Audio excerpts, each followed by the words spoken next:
Hello everyone and welcome back to the channel. So obviously the focus over the last few months has been on the podcast front, but I do definitely want to get into some more longer form videos, coming out with a few different things and not just purely doing it on the podcasts and that kind of thing. So this video I've wanted to make for a long time. I've kind of been putting a list together just for a little while now, and basically it's all stuff that I've managed to apply and then helped other people apply as well. And I think it's really going to be some value. So if you are struggling right now, you know, you're feeling low, depressed, anxious, whatever it might be, I've 1,000,000% been there. So I've very much struggled in my past with things, everything from suicidal thoughts to depression, anxiety, just body image, things like that. Anything that's linked to mental health, I've kind of been there, you know, on the common sort of areas like like depression and so on. So there's times where I've been extremely on it as well in terms of like training, nutrition, lifestyle, and then those things have gone, those pillars have gone. And this is what I've learned. And these are all things that I've gone through. These are all things that I think are very important to know. Like, I know personally that therapy helps. I know that, you know, journaling, things like that help. But ultimately, if you're not applying these things, or at least most of them, you know, for me, I think all of them need applying. And there's guys that I know that are applying them all and they have turned things around. They are doing extremely well. But if your life is upside down, you've got things not right in terms of habits, you know, goal setting, environment's wrong, things that we're going to dive into today, then you've got no chance, really. And that is what I've learned. That is what I've learned with work with people as well. And these things that I want to share. So firstly, sort your environment out. So what I mean by that is, even if it's where you're at the moment. So say, for example, you are, I don't know, in your 30s, back at home, you know, maybe struggling with, you know, money again, things like that. Do you need to be working harder to get yourself out of that environment? You know, if you're in, say, toxic relationship, things like that, again, you need to look at that and change it. That's something that I've had to do a couple of times. And it is difficult, it is hard, but once you get that done, life does get better. Even the house you're in at the moment, like, is it tidy? Is it messy? Like, how does the room you're in at the moment, even watching this video, look? If it's a bit of a tip, that can reflect your own standards and standards you hold yourself accountable to. You know, those are things I think 1,000,000% cross over into your everyday life. Those, even just the daft little standards like that. Control your space. You know, sounds daft, you know, tidy your room, keep your living area peaceful. And that is one thing that immediately is going to help you. Now, environment we will touch on a little bit more throughout the video, but environment is obviously a place that you're in anyway, but then it can also be who you surround yourself with and that kind of thing too. So the gym and training, like your life, depends on it, which it kind of does. You know, we know in the studies that if you aren't looking after yourself, aren't looking after your health, aren't exercising regularly, even just getting out, getting your steps in, you are at a much higher risk of things like heart disease, you know, other adverse health conditions, everything from, you know, just general aches and pains that can gradually get worse over time through being inactive. You know, we need movement. We've been born for movement. You know, that is something that is very, very important. And in terms of the actual data, men's testosterone as a whole, I've found that it's actually dropped by 25% over the last 2 decades. And that is like genuine data. You can honestly find studies on that. And we've got people with less drive, less focus, more anxiety, because they're not doing these things that I'm talking about today in this video. So the fix isn't magic, it is movement, it's your weights, it's your walking, it's, you know, pushing your limits and getting out your comfort zone. That will help you. The times where I've felt at my best is the times where I've been training, I've been active, you know, and looking after myself. And those things, once you start building a little bit of momentum with them, they are going to serve you long term, trust me. So dropping the dead weight. Now, I mean this in two ways. So I mean that in body fat, you're carrying around. I'm not saying you need to be photo shoot ready all the time. I know that throughout the year, I'm certainly not. I try and keep myself as fit as I can throughout the year, obviously in terms of the job and that kind of thing. But, the dead weight can also be the people around you. So maybe it's the mate that takes the piss out of you for the goals you've got. Maybe it's the relationship that's more stress than support. Maybe it's the weekend habits you've got that are undoing your effort. Maybe it's getting them takeaways. Maybe it's, going to shop late at night, getting the sweets, the chocolates, binging, whatever. Those are all things that I've done, and you've got to cut it out. I'm not saying don't treat yourself, things like that, but certainly in terms of the people that you've got around you, that is one thing you massively need to look at, and obviously the body fat as well, getting yourself into better condition, or at least showing up, getting on the journey to actually attempt to get into better condition is super, super important. So in terms of your sleeping, this is something very, very important.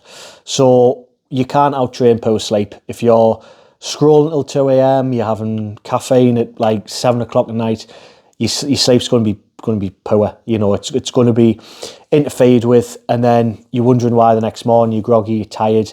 Maybe it's because you've been up gaming and watching films till late, and then you need to get up early for work. Maybe it's because you've, as I say, been having your caffeine and that kind of thing. Sleep literally regulates your hormones, so it's your mood, your hunger, your focus. It's everything. So trying to get the same bedtime every night is a good thing. Getting 7 to 8 hours sleep, brilliant. And just treating your sleep like a very important thing and prioritising that. I know myself, when I'm getting, 8, 9 hours, I feel loads better the next day. I'm productive. I feel better. Yes, sometimes I might need to be going to bed at like 8:30 to facilitate that. But if that's what I need to do in order to feel good the next day and be productive and move towards the goals that I've got, then that's something I'm more than willing to do. 5 is going to be your eating. So you need to be eating like you actually respect yourself. So you can't expect your brain to work if you're not kind of feeding yourself right, feeding your body right. And I'm not saying, again, don't treat yourself. I'm not saying, don't be having, a couple of sweets here and there. But the thing is, if you're consistently eating stuff that you know is bad for you, you're at the biscuits, you're at the crisps, you're at the sweets, you're at the chocolates, whatever, then those are things that are going to make your mood more unstable. Like, we know that sort of, the ultra-processed stuff, things like that, can very much interfere with your mood, your feelings, how you're going about the day. And that's something that very much needs addressing. Eating your proper food, you're getting your protein in, your carbs, good quality fats, good quality carbs as well. And then, obviously, having your water, starting your day, drinking water, having some electrolytes, setting yourself up right on the morning, not just having a bowl of Frosties or grabbing a slice of toast and going out the door. Like, you're not going to be performing good. You're not going to look good continuing to do that indefinitely. And it's not about, being super lean, nothing like that. This isn't, one of those kinds of things. It's just more about actual health and longevity. So setting your goals. And one thing that I've learned with this is setting even a goal 10 times bigger than what you might be able to achieve. And that's something I got from Grant Cardone, the 10X rule. And the way I interpreted that is setting goals 10 times bigger than you, and then it's going to take 10 times more of the action to get there. But essentially, you are going to be much more further along than what you would have been had you just set something small, because small goals don't change you. Yeah, it's nice to say, look, by this time next week, I want to be a couple of pounds down. Brilliant, but we can't just keep doing them small things. Your goal needs to be a lot bigger. It needs to be something where you say, this time next year I'm going to do a marathon. This time next year I'm going to do a photo shoot. Or this time next year I'm going to have my business up and running. And those kinds of things are what's going to move you forward in the long term. Trust me, like doing them big things. So when I've done the ultra marathon, something I never thought I'd do, and I never thought I'd even do a 5k, let alone a 50k. When I've done things like, obviously done my photo shoot back in June, those are the kind of goals that actually move the needle and bring you some some happiness along the way, you know. But just saying you want to be happier isn't a goal. We need something that is actually gonna help in that regard. So as I say, running a marathon, building a business, losing £20, something like that that is going to help you. You need, as silly as this term might sound, you need a little bit of a mission. You need something to like be actually working towards, not just something that's going to get you up on a morning. So at the minute for me, I'm very much sort of focusing on the aesthetics front again and fitness. Like I want to be fitter than I've ever been in terms of obviously, you know, running, things like that, but also I want to look pretty good as I'm doing it. Yeah, that is quite a big thing, you know, obviously cutting the calories, but then having quite a high output in terms of, you know, obviously step count, running, things like that. But that's something at the minute that's getting me up on a morning and make me, you know, lock in until Christmas. Do you know what I mean? So 7, getting sunlight and getting your steps in first thing. I know obviously in England, sunlight a little bit difficult at the moment, but actually just getting out and about, getting, you know, for me at the moment, the non-negotiable is just getting up first thing, just getting out for a walk, half an hour, doesn't matter if it's cold, doesn't matter if it's raining, you know, put a coat on, like get it done, like get some steps done early, even just like 2,000-3,000, like before 9 o'clock in the morning is going to massively set your tone for the day. That's going to be a quick win. That's going to get your metabolism up and running, and then you're ready to kind of move on with your day. You're going to be calmer, you're going to feel a little bit sharper, you're going to obviously be woken up, and then, as I say, get stuck into the day. So, cutting down on your inputs, massive. What do I mean by that? Things like you're scrolling endlessly, prattling about on Reddit, TikTok, you know, scrolling Instagram excessively, YouTube Shorts. We've all done it, but it's knocking that on the head. It's cutting it right down. Things like spend too much time reading the news, gossip, porn, gambling, whatever. All that shit needs to be knocked off like straight away. It's all poison, and I guarantee once you actually set some boundaries with yourself and knock off for those things, life gets better. Your brain feels better. You feel sharper. You feel better about yourself. Like that is the main thing with all of those things. Start curating what you consume. Like follow people. Like I follow people on Instagram, for example, that inspire me, that make me want to do better. So I'm following coaches that are further along. I'm following athletes. I'm following, you know, people in the music space, you know, people that I admire. And that is what motivates me. You know, it's not just dopamine and rubbish. It's whenever I go on Instagram, I'm going to see something that's going to be motivating, something encouraging, you know. It could be anything from David Goggins shouting on to like, you know, maybe, I don't know, Brian Adams, someone that they'll look up to and admire and enjoy his music. It's going to be something motivating, something positive, something good.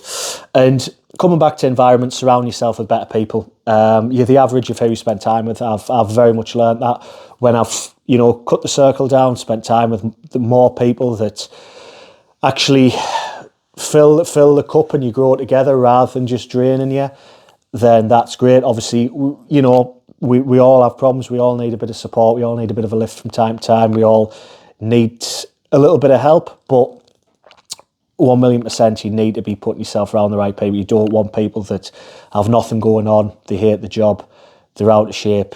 They've got bad habits, you know, the gambling, the drinking, you know, that negative energy around you. As much as I don't really like that term, negative energy, you need just get away from it, because doom and gloom and people like that, unfortunately, it drags you down. So even if you have some people that are doing well, and then you've got someone coming to you that, you know, like I say, they hate the job, they're out of shape, they've nothing going on, they've no goals, they can't stick to things, you know that they're, you know, doom scrolling, but they're not going to change. You can push them all you want, they won't change. Those kinds of people you've got to just take a step back from. Not saying even the point of being so cruel is cutting them out of your life and writing them a text saying, you know, I don't want to bother with you anymore. I'm not saying doing that, but you really need to just take a step back from those people, because it is 1,000,000% going to drag you down. And even in terms of your circle, even if you've got no one really that you need around you know, people that's doing well and people that are motivating and doing well, working towards the goals, then at least be that person yourself, you know, and eventually you will get among those people. You know, I've been very fortunate right now that all of the people I see at the moment, every week, you know, they're in the gym, or, you know, they're building a business, or they're doing well at work, or they're improving themselves in another way, you know, or they're happy in themselves, you know, or all of them. You know, they're all doing that kind of thing, and the right people will find you. So coming back to that word he used before, mission, like find something that is bigger than you. Depression thrives when you've got no purpose, when you're not working on yourself, when you're not building something, when you're not making money, when you're not pursuing something. Like when you've got nothing going on, it does feel pointless. When you're in a job that you hate, when you're not working towards getting in better shape, when you're not, you know, maybe starting a business or trying to make money, or, you know, trying a, I don't know, side hustle or a new venture, when you're not learning a new instrument or you learn the language, when you're not, when you know, or being creative, when you've got none of that going on, life feels pointless. It really does. But when you've got, you know, a mission, and that, you know, whether it's even to do with, you know, family or, as I say, coaching, training, business, even like bad days start to feel good. So even when I sometimes do wake up maybe a little bit groggy on a morning, something like that, I know the fact I've got to get my steps done, I've got to train, I've got my meal prep done. Like that immediately, for me, anchors the day and gets me in a good place where I'm ready to actually kick on and get stuck in, and keeps me moving forward. That keeps me accountable, and I set my day up right. So whatever happens later on, whether, you know, say a client leaves, or, you know, people haven't done check-ins, whatever it might be, whatever is going to wind me up in that day, for example, at least I'm kind of looking after myself first, and that is important. The last thing I'm going to say, a bit of a bonus one, is take some accountability, for God's sake. Like, this is the one that separates people who change, like I've done, like clients have done, from the ones that actually stay the same. So what do I mean by that? You can't fix your life when you're blaming everyone else for it. You know, it's not your mum's fault that you're fat. It's not, you know, your family's fault that you're in a job that you hate. It's not, you know, your mate's fault that you dropped out of uni. You know, whatever it is, whatever you're blaming people for why you're not where you need to be. You know, it's not anyone else's fault but your own that you might still be, you know, gambling, doom scrolling, like all the above. You know, it's no one else's fault. Your past might have hurt you. You know, you might be hung up on that, but you've got to take responsibility now.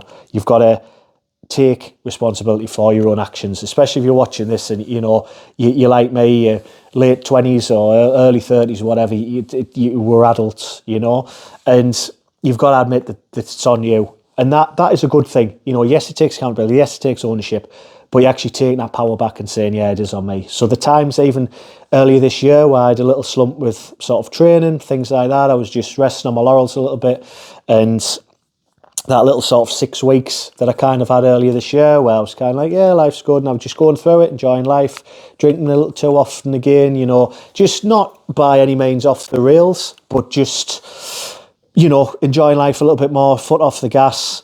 I kind of gone, you know, yeah, okay, it's time to get back to work. And that's exactly what I did. And accountability isn't guilt. Like, it's not, this video and me talking is not to make you feel guilty. It's a little bit of freedom. You can heal. You can't heal from what you keep blaming. So that is kind of that. You don't need to do all 11 things today. But if you do them, like I've done them, like people I know has done them, and people that's done them better than me, I guarantee your life will change. Even just picking one of those things, start there. Don't wait to feel better to act to feel better. That is one thing I want to 1,000,000% leave you with. Like, no one's coming to save you, and you need to own up to what's going on in your life and sort it out. Like, it's 1,000,000% all you. You're not lazy, you know, you're not broken, you're not needing, you know, all these miracle, you know, pills and potions to fix you or something like that. It's on yourself. Surround yourself with the right people, fix your environment, get some healthy habits, start living to some better standards. So I'm going to leave this one there. I hope that's been some help. Maybe to some people they've took it well, maybe some people took it bad, maybe some people don't like me anymore. It's one of those things. At the end of the day, I'm just trying to help and share my own experiences. So raise your standards, watch everything change. I look forward to seeing you all in the next video. Thank you.